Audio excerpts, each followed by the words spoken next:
Hello friends, welcome to లేకాస్ Madhura foods. Veg తింటూ non veg తింటున్న ఫీల్ రావాలంటే ఈ tasty and easy soya rice recipe తప్పక ట్రై చేయాల్సిందే. ఈ సోయా రైస్లో మసాలా బాగా పట్టిన సోయా ముక్కలు తింటుంటే ఒక్క ప్లేట్ రైస్ మాత్రం సరిపోదండి. పక్కన కట్ చేసిన ఉల్లిపాయ, నిమ్మకాయ లేదంటే పెరుగు పచ్చడి ఉంటే ఇంకా సూపర్.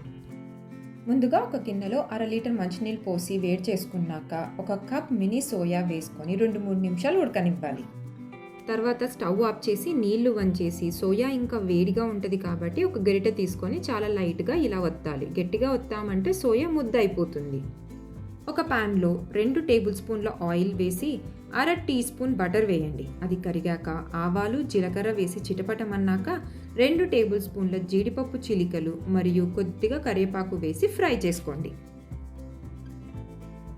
ఉల్లిపాయలను బాగా సన్నగా కట్ చేసినవి వేసుకొని రంగు మారే వరకు వేయించుకున్నాక తర్వాత 1/2 టీ స్పూన్ అల్లం వెల్లుల్లి పేస్ట్ వేసి పచ్చి వాసన పోయే వరకు ఫ్రై చేసి 2-3 పచ్చిమిర్చి పొడుగ్గా చీల్చుకున్నవి వేసుకొని కొద్దిసేపు వేయించాలి.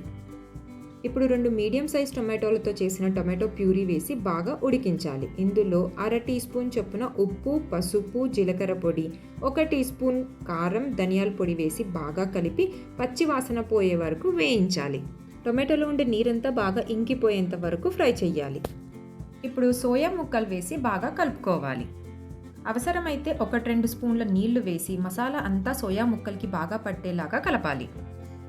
పొడి పొడిగా ఉడికించుకున్న అన్నం ఇందులో వేసుకొని బాగా కలుపుకోవాలి. ఇలా కలర్ రైస్లు కలుపుకునేటప్పుడు 1 కప్పు బియ్యానికి 1.25 కప్పు నీళ్లు పోసుకొని అన్నం ఉడికించుకుంటే అన్నం పొడి పొడిగా వస్తుంది. సోయా ముక్కలు మరియు మసాలా అంతా బాగా కలిసేలాగా అన్నం మిక్స్ చేసుకోవాలి.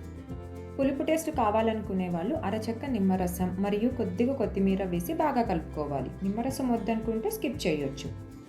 ఇంతేనండి, ప్రోటీన్ ఫుల్ అండ్ టేస్టీ అయిన సోయా రైస్ రెడీ అయిపోయింది. మీరు కూడా ఈ రెసిపీ ట్రై చేసి ఎలా వచ్చిందో చెప్పండి.